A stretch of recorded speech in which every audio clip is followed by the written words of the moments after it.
The environmental disaster taking place in Ohio, which was the result of a toxic train derailment, should be the biggest story in America right now.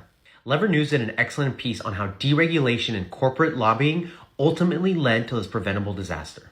We just saw in the middle of the country a giant chemical fireball, 100-foot flames, and very few people asking questions about what led up to this. So there was a derailment in 2012 in New Jersey, releasing 20,000 gallons of dangerous chemicals and noxious gas into the air. There's children in the town that are being affected by this. And there was pressure on regulators to do something about those kinds of trains. And so the Obama administration had a rule proposed to better regulate these trains.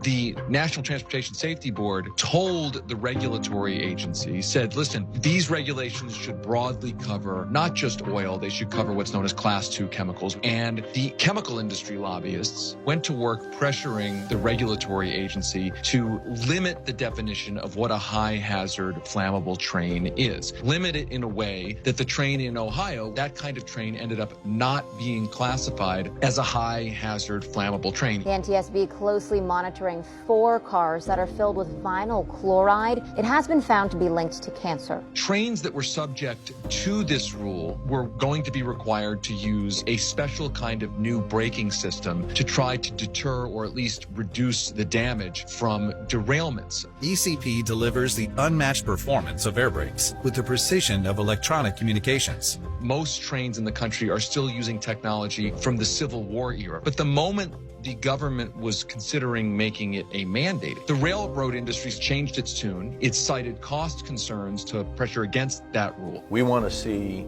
federal regulations when they're necessary, not just in reaction to a headline in the Washington Post. Obama's rule included that measure to expand the larger use of those brakes on the nation's rail system. But in that 2016 election year, the Republican Party got about $6 million from the rail industry. And Senate Republicans started beating the drum for Trump to repeal the rule. Donald Trump repealed the brake rule so that the industry does not have to even start to use these kinds of brakes. One former Federal Railroad Administration regulator told us that these brakes, which are known as ECP brakes, would have mitigated a disaster like this. And we just learned today, after the publication of our story, federal officials told us that this train did not have those brakes on the train.